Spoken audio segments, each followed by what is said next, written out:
public's not engaged, so some of these get put in the proverbial trash bin. Multiple attack ads from the different campaigns on one another. With out-of-state money, probably. With some of them with out-of-state money, some from the RGA or the DGA, Republican Governors Association, Democrat. They seemed incredibly focused, revved up. I don't think the public's very revved up. I don't hear a single person. You hear wise, the people who hate Gina Raimondo will continue to hate Gina unto the end of time. I think that some people are political junkies are entertained by things like Giovanni Ferroci's hijinks. Yes. And financial adventures. I think they could be a good reality show, like a reality show. Yeah. I mean, he'd be good running a reality show. He's just sort of. He's a very theatrical figure, as you may have noticed. Yeah. I mean, it's a very, it's kind of one of those things that people are like looking through their fingers at, really a tough situation. I mean, somebody who's had a great fall, had been a wildly successful and he entrepreneur. had been, you got to give credit. He was an entrepreneur. He was out there in a very, very competitive markets. Absolutely. But I think he's pretty much gone. Yeah. I think he's imploded. What will interest me a lot, I think, with what happens to Matt Brown, and Matt's got some baggage too, as you know. Yeah, absolutely. And as you've asked him about, but could be a pretty good campaigner. He jumped the gun when he ran against Sheldon Whitehouse. Back in 2006. It just wasn't the right time, but he's got some charisma. He's smart. He's brainy, charming. And he comes across better on the tube than Gina Raimondo. Gina Raimondo, we talked about this too much. I think if you're sitting having a cup of coffee with her, very charming, very engaging. She's got a problem in presentation to big groups. Coming across as a cold technocrat. In some ways, Matt's a technocrat too, but he's got this, you have it or you don't, Right, there's an element of, likability with him. Yeah, right. Sort of charming and self-deprecating. Funny, self-deprecating, even he doesn't He was really not wonderfully self-deprecating when we were asking him some difficult questions about his nonprofit most of the time. There was a certain rictus. Yes. I think they were so shocked that anyone had asked them a question about what highly lucrative nonprofit. What you've been doing for the last 10 years. You have a $2 million budget and a $300,000 salary. It's what we call, adventures in the 501c3 section of the Internal Revenue Code. Absolutely. But in Mr. Fung, I think that we mentioned him. He's a workman-like candidate, a perfectly competent governor, mayor of Cranston. I think he may be weighted down by the anti-Trump animus. He's not a Trump guy. I read some of the attacks on him. Well, I think he signed off on Trump in 2016, as the candidate. Right. I don't think he's in love with Trump. He's not. It's not like Joe Trillo. Joe Trillo and Trump, it's like Wallace Simpson and the King back in the late 30s. So, in the case of Fung and Trump, some of the right of the Republican Party, guys like Joe Trillo, who are real believers in the Trump agenda. Tea Party people. And Fung is not a Tea Party guy. He's he's what we used to call Main Street Republican. Right. Like John Boehner or people like that. Well, it's funny. Alan Fung comes out of that group who the Democrats didn't want. Susie Farmer would say that, and Lila Sappinsley would say that. They wanted to be Democrats, and for many years, Democrats didn't want women in their party and things like that. That's a very good point. Lila Sappinsley, longtime minority leader up the, basically a liberal. Abortion in the 98th trimester and whatever. Old-fashioned concept, actually to the left of John Chafee, who you know well. Absolutely. John Chafee was much more careful about that stuff. Yeah. And he had a conservative streak. Yeah, especially on fiscal issues. Very old.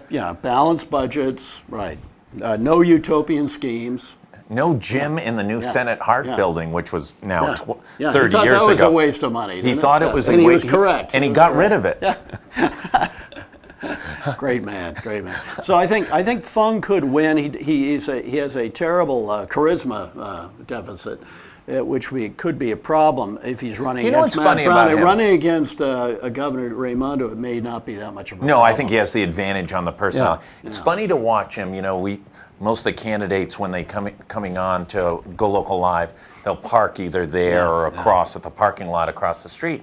And you watch them just interact, and it's amazing. You'll see Alan Fung, 5, 6, 7 people will stop him from that red little It's like Bill parking Clinton bill. was like that. I've seen Bill Clinton in big rooms. You know, he's speaking. He's just, he just flows through, touching everybody. You know, I mean, it's outrageous. Right. When you know the backstory. But, He's touching one gender more than the talk other. to the guy pushing the broom. And, right.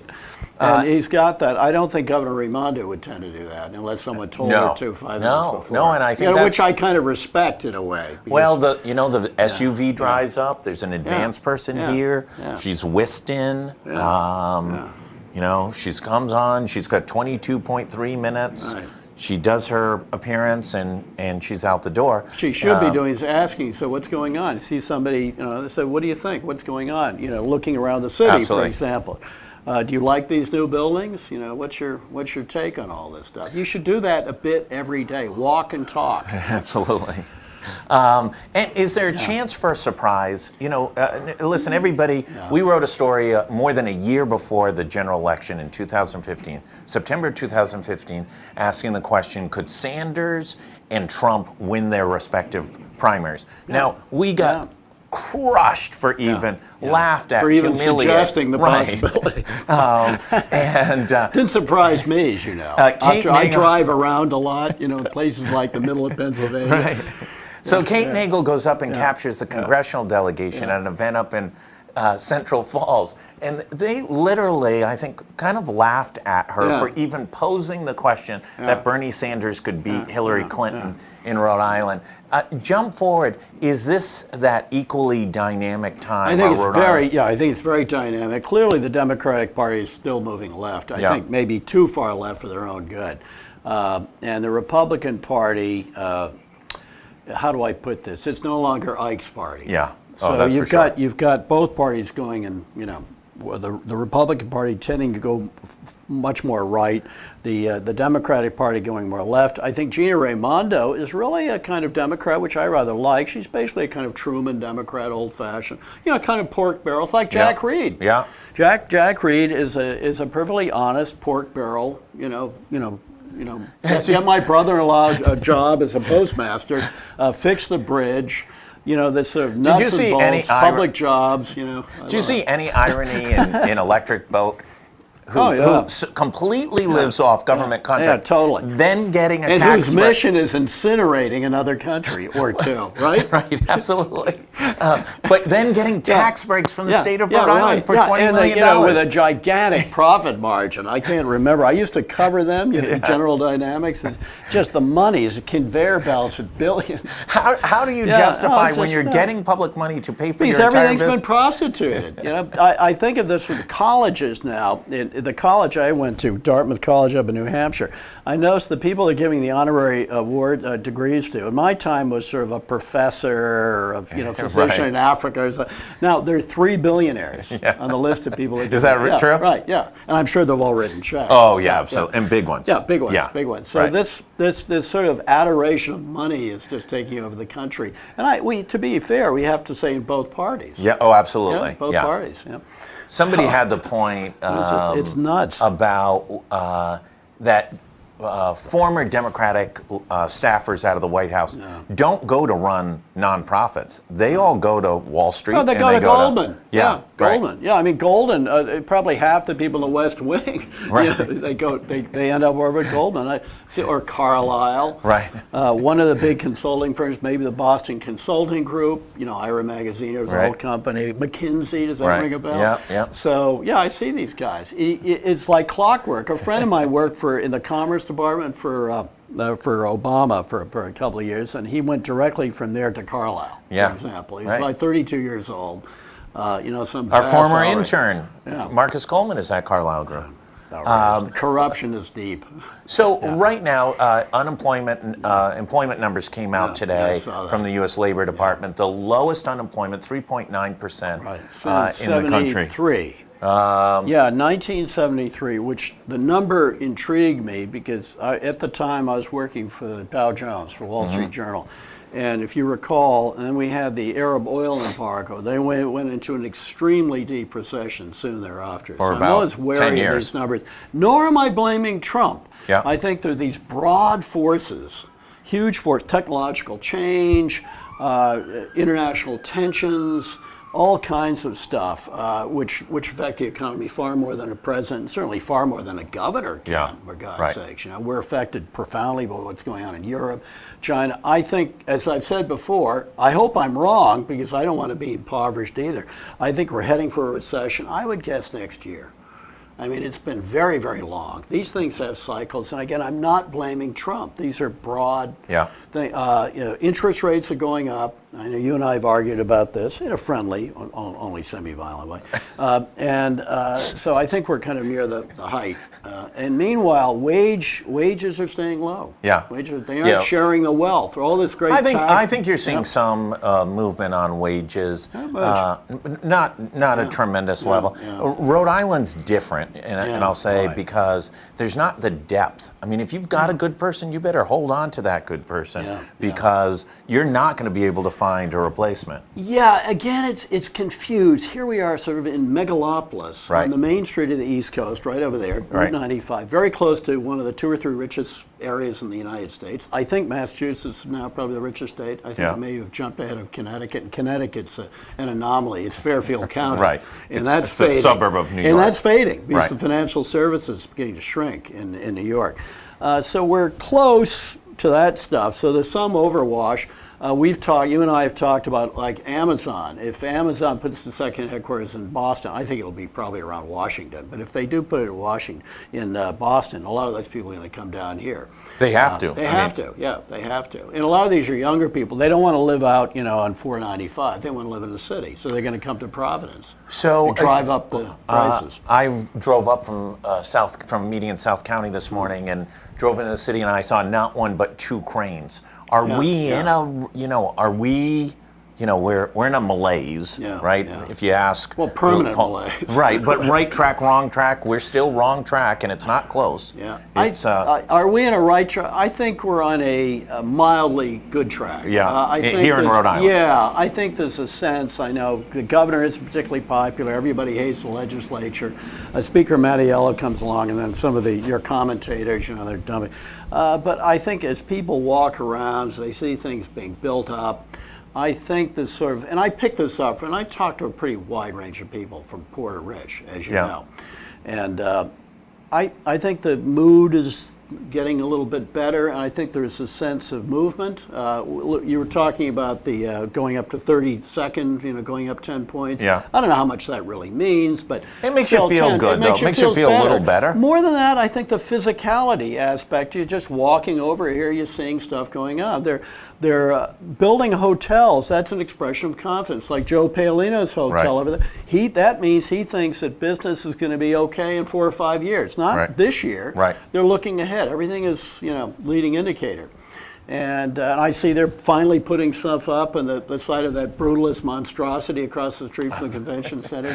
What had been the Providence Prakachani's building. Something's going up. Maybe it's a North Korean nuclear waste site. I don't know. I mean, if you drive around, there are 8, 10 projects now in motion. And spaces being filled in. Yeah. The most devastating, we're looking out the window at that. That would be, people would feel a lot better. I know people enjoy parking over there if that were filled up. Yeah, if there were a building there. Right. And that gives people a sense of dynamism. I saw that happen in New York. I shouldn't say it, but when Rudy came in, things started to turn around. Absolutely. And people noticed that. Yeah. Does that save Gina Raimondo at the end of the day? I would guess so. Yeah, I would guess so. I think, to me, the biggest imponderable is what happens with Matt Brown, because I think he's probably he's a better campaigner. I think, he could take it. He could take it. He could beat her in the Democratic primary. Yeah. Even with her 4.4 in his. Yeah. It's a staggering amounts of money. Now I have to Matt. And I'll also say this about money, having worked with Harrah's Entertainment when they tried to build a casino. Oh yeah, they spent so much money. That was exciting. They came in and talked to us all the time. They spent so much money. It was a negative. I know. Yeah. Right, because it just reinforced whatever the negative feeling people had about the idea. These sharp elbows coming into the state. The more Right. TV commercials Yeah, right. actually added to it. Could that be a right. problem for Gina Raimondo? I think in it that, could. I think you it know, already is. If you're already right here and you know she's getting most Yeah. of her money either from very wealthy Rhode so Island. much more money. I mean, you could see if they're separated by $1 million, but just so much more money. I think people are aware of that, and her reputation, which is sort of exacerbated. Great pictures of her smiling, outside the headquarters of Goldman Sachs, or coming out of some Right. fancy French restaurant in Right. San Francisco. I think that probably can hurt her. It may be a little bit more difficult for Matt Brown to push that. He's a better campaigner because he comes from a wealthy background too. I would think, and that'll be another interesting thing, I would think that Matt would be able to get some money.